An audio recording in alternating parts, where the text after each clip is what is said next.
Hello दोस्तों, welcome to Ranjeet GS centre. दोस्तों, आज इस वीडियो में जो है शैव धर्म और भागवत धर्म के बारे में पढ़ेंगे और उनसे जो संबंधित जितने भी फैक्ट्स होंगे दोस्तों, कॉन्सेप्ट, उसके बारे में अध्ययन करेंगे। और साथ साथ दोस्तों इसी वीडियो में इसका एमसीक्यू भी कर लेंगे। तो वीडियो थोड़ा सा लंबा होगा, तो आप लोग शुरू से अंत तक जरूर देख लीजिएगा। और दोस्तों, चैनल पर पहली बार आए हैं तो चैनल को जरूर सब्सक्राइब करके बेल आइकन को प्रेस कर दीजिएगा। दोस्तों, इस चैनल पर जो है मॉडर्न हिस्ट्री अपलोड कर दिया गया है कंप्लीट। और ये दोस्तों एंशियंट हिस्ट्री का सीरीज चल रहा है और इसका भी प्लेलिस्ट बना दिया गया है। आप चैनल पर जाके प्लेलिस्ट में आप एंशियंट और मॉडर्न को देख सकते हैं। तो चलिए दोस्तों शुरू करते हैं। देखिएगा, भागवत धर्म जो है इससे वैष्णव धर्म का जो है विकास हुआ है। ठीक है, भागवत धर्म से ही वैष्णव धर्म का विकास हुआ है। परंपरानुसार इसके प्रवर्तक जो है वृष्णि या वंशी यानी कृष्ण थे। वृष्णि वंशी कृष्ण थे इसके प्रवर्तक, किसके? वैष्णव धर्म के। ठीक है दोस्तों, उसके बाद है छांदोग्य उपनिषद में उन्हें जो है देवकी पुत्र कहा गया है। किस उपनिषद में? छांदोग्य उपनिषद में। किसका पुत्र? देवकी का पुत्र कृष्ण को। उसके बाद इन्हें घोर अंगिरस का शिष्य भी बताया गया है। कृष्ण के अनुयायी उन्हें भागवत पूज्य कहते थे, भगवत पूज्य कहते थे। ठीक, इस कारण इनके द्वारा प्रवर्तित धर्म की संज्ञा जो है भागवत हो गई। तो कैसे भागवत धर्म कहलाया, आप लोग समझ गए। उसके बाद देखिएगा दोस्तों, नेक्स्ट ऋग्वेद में जो है विष्णु का उल्लेख जो है आकाश के देवता के रूप में हुआ है। उत्तर वैदिक काल में 3 प्रमुख देवता है, प्रजापति, रुद्र और विष्णु। उत्तर वैदिक काल में, जो कि 1000 से 600 BC के आसपास के काल को दोस्तों उत्तर वैदिक काल कहते हैं। उस समय ये 3 प्रमुख देवता थे, प्रजापति, रुद्र और विष्णु। विष्णु को लोग पालक या रक्षक मानने लगे। पतंजलि ने वासुदेव को विष्णु का रूप बताया। विष्णु पुराण में भी वासुदेव को विष्णु का एक नाम बताया गया है। इस प्रकार जब कृष्ण विष्णु का तादात्म्य नारायण से स्थापित हुआ, तब वैष्णव धर्म की एक संज्ञा पांचरात्र धर्म हो गया। ठीक है, उसके बाद भागवत धर्म तथा वासुदेव की पूजा का उल्लेख महर्षि पाणिनि ने भी किया है। उन्होंने वासुदेव के उपासकों को वासुदेवक कहा है। और यह धर्म प्रारंभ में मथुरा और उसके आसपास के दोस्तों क्षेत्रों में प्रचलित था। इसको याद रखिएगा। कौन सा धर्म? भागवत धर्म। यूनानी राजदूत मेगास्थनीज के अनुसार सुरसेन, जो कि मथुरा का नाम था दोस्तों, सुरसेन के लोग जो है यानी मथुरा के लोग हेराक्लीज के उपासक थे। किसके उपासक थे? हेराक्लीज के उपासक। किस समय? यूनानी राजदूत मेगास्थनीज के अनुसार जो है मथुरा के लोग हेराक्लीज के उपासक थे। हेराक्लीज से तात्पर्य है वासुदेव कृष्ण से है। ठीक है, हेराक्लीज किसको कहा गया है? वासुदेव कृष्ण को। मथुरा से इस धर्म का प्रसार धीरे धीरे भारत के अन्य भाग में हुआ। भागवत धर्म से संबंध प्रथम उपलब्ध प्रस्तर स्मारक जो है ये विदिशा, जिसको दोस्तों बेसनगर कहते हैं, वहाँ का जो है गरुड़ स्तंभ है। ये इसका जो है प्रस्तर स्मारक किसका? भागवत धर्म का। विदिशा का गरुड़ स्तंभ है। इससे पता चलता है कि तक्षशिला के यवन राजदूत हेलियोडोरस ने भागवत धर्म ग्रहण किया तथा इस स्तंभ की स्थापना करवाकर उसकी पूजा की। किस स्तंभ की? विदिशा का गरुड़ स्तंभ। ठीक है दोस्तों, पूजा की। इस पर उत्कीर्ण लेख में हेलियोडोरस को भागवत तथा वासुदेव को देवस अर्थात देवताओं का देवता कहा गया था। उसके बाद है दोस्तों अपोलोडोटस के सिक्के पर सबसे पहले जो है भागवत धर्म के चिन्ह मिलते हैं। किस सिक्के पर? अपोलोडोटस के सिक्कों पर। महाक्षत्रप सोडास कालीन मोरा मथुरा पाषाण लेख में पंचवीरों, ये दिया हुआ है पंचवीर की पाषाण प्रतिमाओं को मंदिर में स्थापित किए जाने का भी उल्लेख मिलता है। इसको याद रखिए। किस लेख में? ये महाक्षत्रप सोडासकालीन मोरा पाषाण लेख में। उसके बाद है दोस्तों नेक्स्ट, कुषाण शासक हुविस्क और वासुदेव द्वारा विष्णु पूजा का पता चलता है। गुप्त नरेश वैष्णव मतानुयायी थे, यानी वैष्णव के मतानुयायी थे गुप्त नरेश, तथा उन्होंने इसे अपना राजधर्म बनाया था। किसने? गुप्तों ने। अधिकांश गुप्त शासक जो है परम भागवत की उपाधि धारण करते थे। अधिकांश गुप्त शासक। विष्णु का वाहन जो है ये गरुड़ गुप्त शासकों का जो है राजचिन्ह था। ठीक है। मेहरौली स्तंभ के लेख में उल्लेख मिलता है कि चंद्रगुप्त द्वितीय ने विष्णुपद पर्वत पर जो है विष्णु ध्वज की स्थापना की थी। इसकी विष्णु ध्वज की स्थापना करवाई थी। स्कंदगुप्त के भीतरी स्तंभ लेख जो कि गाजीपुर यूपी में है, विष्णु की मूर्ति स्थापित किए जाने का उल्लेख है स्कंदगुप्त के भीतरी स्तंभ लेख से। नेक्स्ट है, जूनागढ़ लेख से ज्ञात होता है कि चक्रपालित ने सुदर्शन झील के तट पर विष्णु की मूर्ति स्थापित करवाई थी। देवगढ़ की मूर्ति में विष्णु को शेषशयी पर विश्राम करते हुए दिखाया गया है देवगढ़ की मूर्ति में। उसके बाद है दोस्तों, अमर सिंह ने अपने ग्रंथ अमरकोश में विष्णु के 42 नामों का वर्णन किया है। वेंगी के पूर्वी चालुक्य शासक वैष्णव मतानुयायी थे। इसको भी याद रखिएगा। गुप्तों के समान ही उनका राजचिन्ह गरुड़ था। इसका? वेंगी के पूर्वी चालुक्य शासक का। राष्ट्रकूट नरेश दंती दुर्ग ने एलोरा में दशावतार पर प्रसिद्ध मंदिर बनवाया था। इस मंदिर में विष्णु के जो है दोस्तों 10 अवतारों की कथा मूर्तियों में अंकित है। क्षेमेंद्र रचित दशावतार चरित्र, ये क्षेमेंद्र के द्वारा रचित है दशावतार चरित्र। इसमें विष्णु के 10 अवतारों का वर्णन मिलता है। अलवार संतों द्वारा दक्षिण भारत में वैष्णव धर्म का प्रचार प्रसार किया गया था और अलवार शब्द का अर्थ होता है ज्ञानी व्यक्ति। ठीक है दोस्तों। उसके बाद है, अलवार संतों की संख्या 12 बताई गई है। इनमें विशेष रूप से उल्लेखनीय है, ये सब संत दिया हुआ है, आपको नहीं याद रखना है। अलवार संतों में एकमात्र जो है महिला साध्वी अंडाल थी, इसको याद रख लीजिएगा। अलवार संत में एक ही महिला साध्वी थी, अंडाल। चोल काल में वैष्णव धर्म के प्रचार का कार्य अलवारों के स्थान पर आचार्यों ने किया। आचार्य जो है परंपरा में प्रथम नाम नाथ मुनि का लिया जाता है। आचार्य परंपरा में प्रथम नाम नाथ मुनि का लिया जाता है। इन्हें मधुर कवि का शिष्य बताया जाता है। इन्होंने न्याय तत्व की रचना की है। न्याय तत्व की रचना किसने किया? ये नाथ मुनि ने। पुराणों में विष्णु के 10 अवतार का विवरण प्राप्त होता है। वे है दोस्तों, ये 10 अवतार दिया हुआ है। मत्स्य कूर्म अथवा कच्छप, वराह, नृसिंह, परशुराम, राम, कृष्ण, बुद्ध और कल्की अवतार जो है दोस्तों भविष्य में होने वाला है, ये जिक्र किया है। उसके बाद देखिएगा नेक्स्ट, भगवान विष्णु ने दैत्यराज हिरण्याक्ष का वध करने के लिए, किसने? भगवान विष्णु ने, याद रखिएगा। तो इसको जरूर याद रखिएगा दोस्तों। ये जो है वराह रूप धारण किया था, किसने? भगवान विष्णु ने। किसको? दैत्यराज हिरण्याक्ष का वध करने के लिए, तथा उसके चंगुल से धरती को छुड़ाया। किसके चंगुल से? तो दैत्यराज हिरण्याक्ष के चंगुल से। ऐसी कल्पना की गई कि भगवान विष्णु जो है हाथ में तलवार लेकर श्वेत अश्व पर सवार होकर, अश्व माने घोड़ा दोस्तों, उजला घोड़ा पर सवार होकर पृथ्वी पर अवतरित होंगे, ऐसा कल्पना है।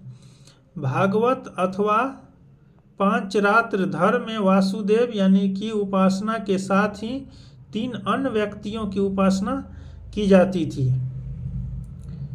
इनके नाम है दोस्तों, ये सब नाम है। रोहिणी से उत्पन्न पुत्र, ये सब भी नाम है, आप लोग देख लीजिएगा। अनिरुद्ध प्रमुद्र के पुत्र, इन चारों को चतुर्व्यूह की संज्ञा दी जाती है। चतुर्व्यूह की संज्ञा दी जाती है, इसको याद रखिएगा। उसके बाद है वायु पुराण में इन चारों के साथ जो है सांब यानी कृष्ण और जामवंती से उत्पन्न पुत्र को मिलाकर पंचवीर कहा गया है। ठीक है। चारों के साथ सांब को मिलाकर दोस्तों पंचवीर कहा गया है। भागवत संप्रदाय में नवधा भक्ति का विशेष महत्व है, तो इसको भी याद रखिएगा। नवधा भक्ति भागवत संप्रदाय में विशेष महत्व है इसका। वैष्णव धर्म के प्रमुख आचार्य रामानुज, मध्व, वल्लभ, चैतन्य, ये सब दोस्तों वैष्णव धर्म के आचार्य हैं। अब अगला देखिएगा, वैष्णव धर्म से संबंधित प्रमुख मंदिर। तो इस मंदिर को आप याद रखिएगा, लोकेशन कभी कभी पूछता है। तो जगन्नाथ मंदिर दोस्तों वैष्णव धर्म से संबंधित है, और ये कहाँ पर है? पुरी, उड़ीसा में। दशावतार मंदिर ये देवगढ़ उत्तर प्रदेश में। विष्णु मंदिर ये तिंगवा दोस्तों मध्य प्रदेश में। विष्णु मंदिर एक और है जो मध्य प्रदेश में है, ये एरन में है। एक है दोस्तों द्वारकाधीश मंदिर जो मथुरा में है, उत्तर प्रदेश में। द्वारकाधीश मंदिर द्वारका एक गुजरात में है, एक मथुरा उत्तर प्रदेश में, एक द्वारका गुजरात में है। अगला देखिएगा, शिव से संबंधित धर्म को दोस्तों शैव धर्म कहा जाता है, इसको याद रखिएगा। शैव धर्म किसको कहते हैं? शिव से संबंधित को। शिव के उपासक को शैव कहा जाता है। शैव धर्म भारत का प्राचीनतम धर्म है, इसको भी याद रखिएगा। और इसका संबंध प्रागैतिहासिक युग तक है। प्रागैतिहासिक युग तक है। सिंधु घाटी के लोग जो है शिव की पूजा करते थे। इसका प्रमाण मोहनजोदड़ो से प्राप्त एक मुद्रा है जिस पर योगी की आकृति बनी है। योगी के सिर पर एक त्रिशूल जैसा आभूषण है तथा इसके दोस्तों 3 मुख है। जॉन मार्शल महोदय ने इसे शिव से संबंधित किया है। ऋग्वेद में शिव को रुद्र कहा गया है। किसमें? ऋग्वेद में, जो अपनी उग्रता के लिए प्रसिद्ध है। रुद्र को समस्त लोकों का स्वामी वाजस्नेयी संहिता के शतरुद्रीय मंत्र में कहा गया है। अथर्ववेद में उन्हें पशुपति, भव, सर्व, भूपति आदि कहा गया है। किसमें? अथर्ववेद में शिव को भूपति, भव, सर्व, भूपति, पशुपति आदि कहा गया है। पतंजलि के महाभाष्य से पता चलता है कि 2री सदी ईसा पूर्व में शिव की मूर्ति बनाकर पूजा की जाती थी। महाभाष्य में शिव के विभिन्न नामों का उल्लेख मिलता है। ये महाभाष्य किसकी रचना है दोस्तों? पतंजलि की। ये प्रमुख नाम है रुद्र, महादेव, गिरीश, भव, सर्व, त्र्यंबक और आदि। कुषाण शासकों के सिक्कों पर जो है दोस्तों, याद रखिएगा इसको, कुषाण शासक के सिक्कों पर शिव, वृषभ और त्रिशूल की आकृतियां मिलती है। उदयगिरी गुहा लेख से पता चलता है कि चंद्रगुप्त द्वितीय का प्रधानमंत्री वीरसेन ने उदयगिरी पहाड़ी पर एक शैव गुफा का निर्माण करवाया था। कुमारगुप्त के समय में खोह तथा करमंडदा कुमारगुप्त के समय खोह तथा करमंडदा में शिवलिंग की स्थापना करवाई गई थी। गुप्त काल में नचना कुठार में पार्वती मंदिर और भूमरा में शिव मंदिर का निर्माण करवाया गया था। किसमें? गुप्त काल में। नेक्स्ट है दोस्तों, कालिदास ने कुमार संभव में शिव की महिमा का गुणगान किया है। चंदेल शासकों द्वारा खजुराहो का प्रसिद्ध कंदरैया मंदिर, महादेव मंदिर निर्मित करवाया गया था। किसके द्वारा? चंदेल शासक के द्वारा। कहाँ पर? खजुराहो मध्य प्रदेश में दोस्तों। खजुराहो का प्रसिद्ध मंदिर कंदरिया महादेव मंदिर निर्मित कराया गया था चंदेल शासकों के द्वारा। उसके बाद है दोस्तों, राष्ट्रकूटों के समय में एलोरा का प्रसिद्ध कैलाश मंदिर निर्मित कराया गया था। किसके समय? राष्ट्रकूट के समय। पल्लव काल में शैव धर्म का प्रचार प्रसार जो है, पल्लव काल में शैव धर्म का प्रचार प्रसार दक्षिण भारत में नयनारों ने द्वारा किया गया था। नयनार कौन थे दोस्तों? ये संत थे, इसके द्वारा किया गया। नयनार संतों की संख्या 63 है। इनमें से ये जो है तिरुज्ञान, सुंदर मूर्ति, समंदर, अपार, ये सभी दोस्तों नाम उल्लेख है नयनार संतों के। इनके भक्ति गीतों को एक साथ जो है देवारम में संकलित किया गया है। दक्षिण भारत में चोल शासक शिव के अनन्य उपासक थे। चोल शासक राजराज प्रथम ने तंजौर में राजराजेश्वर मंदिर निर्मित करवाया था। राजेंद्र चोल ने बृहदेश्वर मंदिर का निर्माण करवाया था। इसको याद रखिएगा, बृहदेश्वर मंदिर का निर्माण राजेंद्र चोल ने करवाया था। कुलोत्तुंग प्रथम एक कट्टर शैव था। कट्टर शैव यानी शिव के विरोधक था। इसने शिव के प्रति अतिशय श्रद्धा के कारण चिदम्बरम मंदिर में स्थापित विष्णु की प्रतिमा को उखाड़कर समुद्र में फेंकवा दिया था। शैव धर्म से संबंधित देश के विभिन्न भाग में स्थित 12 ज्योतिर्लिंग है। शैव धर्म से संबंधित ये कौन कौन से 12 ज्योतिर्लिंग है दोस्तों? सोमनाथ, नागेश्वर जो द्वारका के ही समीप है, केदारनाथ, विश्वनाथ जो दोस्तों काशी में है, वैजनाथ, महाकालेश्वर जो उज्जैन में है, ओंकारेश्वर जो मध्य प्रदेश में है, भीमेश्वर जो नासिक में है, त्र्यंबकेश्वर जो नासिक में है, घुमेश्वर, मल्लिकार्जुन जो आंध्र प्रदेश में है, रामेश्वरम जो तमिलनाडु में है। ये दोस्तों 12 ज्योतिर्लिंग है। उसके बाद नेक्स्ट है दोस्तों, वामन पुराण में शैव संप्रदाय की संख्या 4 बताई गई है। किसमें? वामन पुराण में। और ये है शैव, पशुपत, कापालिक और कालामुख। नेक्स्ट है दोस्तों, पाशुपत संप्रदाय की उत्पत्ति ईसा पूर्व 2री शताब्दी में हुई थी। किसकी? पाशुपत संप्रदाय की उत्पत्ति। पुराणों के अनुसार इस संप्रदाय की स्थापना लकुलिस अथवा लकुली नामक ब्रह्मचारी ने की थी। इस संप्रदाय के अनुयायी लकुलिस को शिव का अवतार मानते हैं। कापालिक संप्रदाय के उपासक भैरव को शिव का अवतार मानकर उनकी उपासना करते थे। कौन? कापालिक संप्रदाय। इस मत के अनुयायी सूरा का सेवन करते थे और मांस भी खाते हैं। शरीर पर शमशान की भस्म भी लगाते थे तथा हाथ में नरमुंड धारण करते थे। उसके बाद है दोस्तों, भवभूति के मालती माधव नाटक से पता चलता है कि श्रीशैल नामक स्थान कापालिकों का प्रमुख केंद्र था। किससे? मालती माधव नाटक से पता चलता है, जो कि भवभूति का है।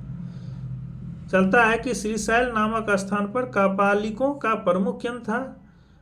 कालामुख संप्रदाय अति मार्गी होने के कारण शिव पुराण में इसके अनुयायियों को महाव्रतधर कहा गया है।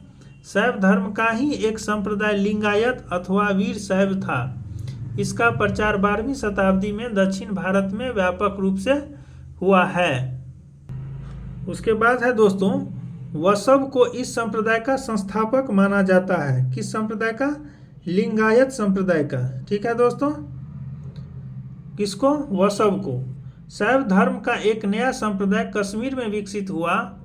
यह संप्रदाय शुद्ध रूप से दार्शनिक या ज्ञान मार्गी था। नाम नाथपंथ संप्रदाय 10वीं सदी के अंत में मत्स्येंद्र नाथ ने चलाया था। तो इसको भी याद रखिए, नाथपंथ संप्रदाय 10वीं शताब्दी में किसने? मत्स्येंद्र नाथ ने चलाया था। इसमें शिव को आदिनाथ मानते हुए 9 नाथों को दिव्य पुरुष के रूप में मान्यता प्रदान की गई है।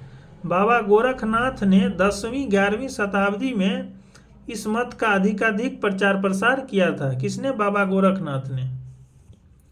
उसके बाद है दोस्तों, शैव धर्म से संबंधित प्रमुख मंदिर।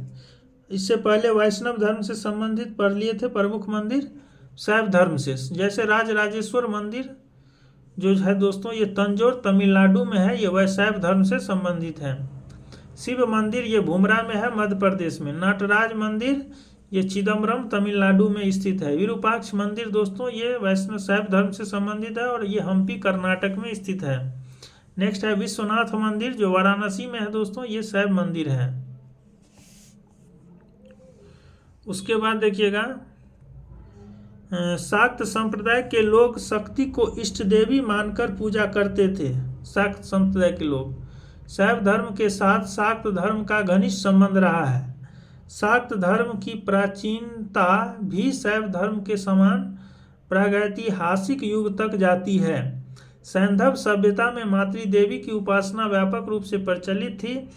मातृ देवी की बहुसंख्यक मूर्तियां खुदाई में प्राप्त हुई है। वैदिक साहित्य से सरस्वती, अदिति, उषा, लक्ष्मी आदि देवियों के विषय में सूचना मिलती है। वैदिक साहित्य से देवी महात्म्य का विस्तृत वर्णन महाभारत और पुराण में भी प्राप्त होता है। देवी महात्म्य का देवी की उपासना 3 रूपों में की जाती थी। ये रूप है शांत या सौम्य रूप, उग्र या प्रचंड रूप और काम प्रधान रूप। सौम्य रूप की प्रतीक जो है ये उमा, पार्वती, लक्ष्मी आदि है, याद रखिएगा। और जो है दोस्तों उग्र रूप का प्रतीक जो है ये चंडी, दुर्गा, भैरवी, कपाली आदि है, ठीक है। कपालिक एवं कालमुख संप्रदाय के लोग देवी के उग्र रूप की आराधना करते थे। कपालिक और कालमुख संप्रदाय के लोग देवी के उग्र रूप की आराधना करते थे। और उग्र रूप में दोस्तों चंडी, दुर्गा, भैरव, कपाली आदि आते थे।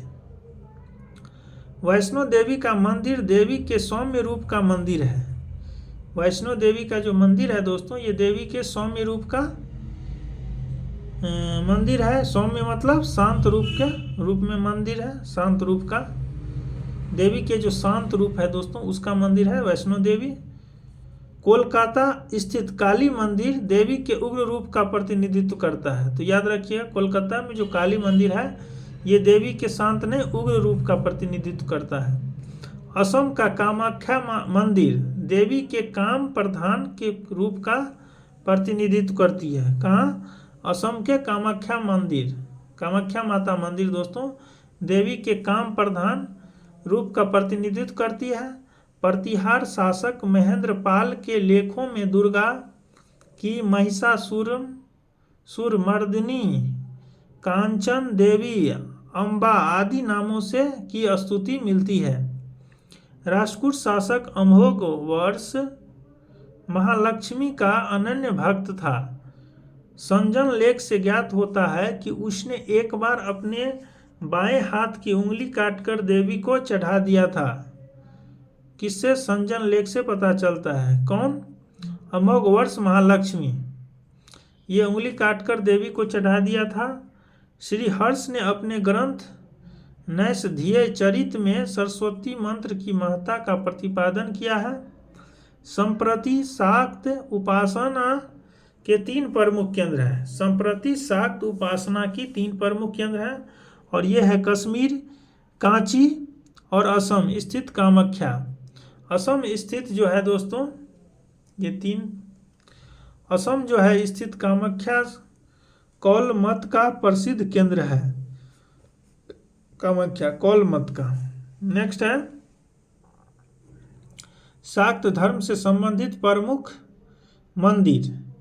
तो ये शाक्त धर्म से संबंधित मंदिर है दोस्तों वैष्णो देवी का मंदिर जो कि जम्मू कश्मीर में है। वैष्णो देवी का मंदिर, विंध्यवासिनी देवी का मंदिर, विंध्यवासिनी देवी का मंदिर विंध्याचल पर्वत पर है। 64 योगिनी का मंदिर दोस्तों ये भेड़ाघाट मध्य प्रदेश में स्थित है। पार्वती मंदिर जो है दोस्तों ये नाचना कुठार मध्य प्रदेश में स्थित है। कामाख्या मंदिर जो है दोस्तों ये असम में स्थित है। दक्षिणेश्वर काली मंदिर जो है ये कोलकाता में स्थित है। तो आप इसको याद रखिएगा, ये एक शाक्त धर्म से संबंधित मंदिर है।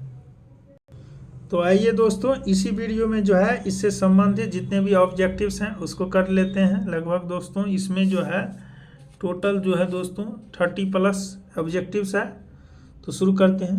पहला क्वेश्चन है प्राचीन भारत के विश्वोत्पत्ति विषयक धारणाओं के अनुसार 4 युगों के चक्र का क्रम इस प्रकार है। तो ये 4 युग के चक्र का क्रम है दोस्तों कृत, त्रेता, द्वापर और कली। इसको याद रखिए, ये 4 युग है। एक्सप्लेनेशन देखिएगा। प्राचीन भारत की विश्वोत्पत्ति विषयक धारणा के अनुसार 4 युगों के चक्र का क्रम है कृत मतलब होता है दोस्तों सतयुग, त्रेता, द्वापर और कलयुग। उसके बाद दूसरा नंबर क्वेश्चन देखिएगा। निम्नलिखित में से कौन सा प्राचीन भारत में शैव संप्रदाय था दोस्तों? तो शैव संप्रदाय जो था ये मतमयूर था। इसको जरूर याद रखिए, मतमयूर नामक ये शैव संप्रदाय से संबंधित था। 3 नंबर क्वेश्चन, अर्धनारीश्वर मूर्ति में आधा शिव और आधा पार्वती प्रतीक है। तो ये दोस्तों अर्धनारीश्वर मूर्ति जहाँ देव और उसकी शक्ति का योग है। इसमें अर्धनारीश्वर मूर्ति जो है दोस्तों, जिसमें आधा शिव और आधा पार्वती है, इसका प्रतीक है देव और उसकी शक्ति का योग। नेक्स्ट है दोस्तों, नयनार कौन थे दोस्तों? तो ये शैव धर्म के से संबंधित थे नयनार। ठीक है। उसके बाद दोस्तों 5 नंबर क्वेश्चन देखिएगा, नयनार कौन थे? तो ये शैव धर्मानुयायी थे, यानी शैव धर्म के फॉलोवर थे। 6 नंबर क्वेश्चन देखिएगा, निम्नलिखित में से कौन अलवार संत नहीं था दोस्तों? अलवार संत जो था ये सभी था अलवार संत, ये तिरुज्ञान जो था ये अलवार संत नहीं था। इसको याद रखिए, ये नयनार संत था।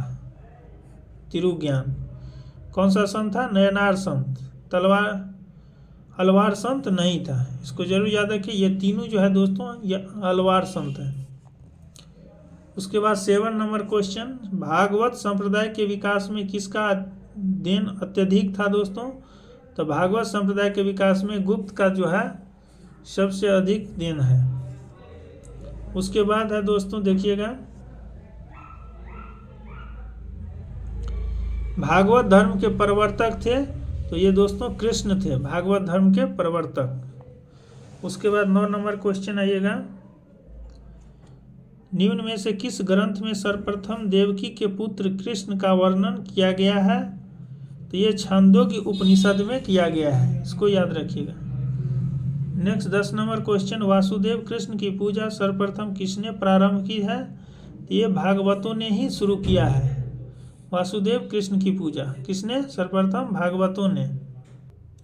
एक्सप्लेनेशन देखिएगा, वैष्णव धर्म का प्रारंभिक रूप भागवत धर्म के अंतर्गत देवकी पुत्र भगवान वासुदेव कृष्ण के पूजन में दर्शित होता है, जो संभवतः 6ठी सदी BC ईसा पूर्व के पहले स्थापित हो चुका था। वासुदेव जो कृष्ण का प्रारंभिक नाम था, पाणिनि के युग में प्रचलित था। उस युग में वासुदेव की उपासना करने वाले वासुदेवक भागवत कहे जाते थे। इसको जरूर याद रखिएगा। उसके बाद दोस्तों 11 नंबर, निम्नलिखित में से किस देवता को कला में हल लिए प्रदर्शित किया गया है? किस देवता को दोस्तों कला में हल लिए प्रदर्शित किया गया है? तो बलराम को। इसको जरूर याद रखिएगा। नेक्स्ट है 12 नंबर क्वेश्चन, भागवत संप्रदाय में भक्ति के रूपों की संख्या कितनी है? तो ये भक्ति के रूपों की संख्या 9 है। इसको याद रखिएगा। 13 नंबर क्वेश्चन है दोस्तों, हेलियोडोरस का बेसनगर अभिलेख संदर्भित है। तो ये दोस्तों हेलियोडोरस का बेसनगर अभिलेख जो है ये दोस्तों केवल वासुदेव से संबंधित है। इसका एक्सप्लेनेशन देखिए, यहाँ है संकर्षण वासुदेव से, संकर्षण प्रद्युम्न से।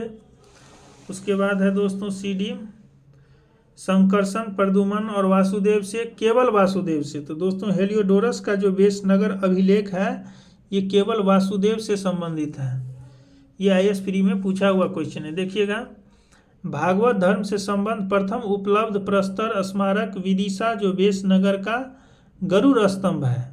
इससे पता चलता है कि तक्षशिला के यवन राजदूत हेलियोडोरस ने भागवत धर्म ग्रहण किया था तथा इस स्तंभ की स्थापना करवाकर उसकी पूजा की थी। इस पर उत्कीर्ण लेख में हेलियोडोरस को भागवत तथा वासुदेव को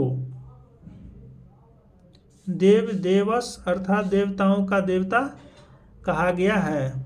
उसके बाद 14 नंबर क्वेश्चन देखिएगा, भागवत धर्म से संबंधित प्राचीनतम अभिलेखीय साक्ष्य है दोस्तों। तो ये हेलियोडोरस का बेसनगर अभिलेख जो है ये भागवत धर्म के सब संबंधित प्राचीनतम अभिलेखीय साक्ष्य है। कौन? हेलियोडोरस का बेसनगर अभिलेख। नेक्स्ट 15 नंबर क्वेश्चन देखिएगा, भागवत धर्म का ज्ञात सर्वप्रथम अभिलेखीय साक्ष्य है दोस्तों ये बेसनगर का गरुड़ स्तंभ। इसको जरूर याद रखिएगा। नेक्स्ट है 16 नंबर क्वेश्चन, बेसनगर अभिलेख का हेलियोडोरस कहाँ का निवासी था? तो ये तक्षशिला का निवासी था। इसको याद रखिएगा। ठीक है दोस्तों। उसके बाद 17 नंबर क्वेश्चन देखिएगा, विष्णु के किस अवतार को सागर से पृथ्वी का उद्धार करते हुए अंकित किया जाता है?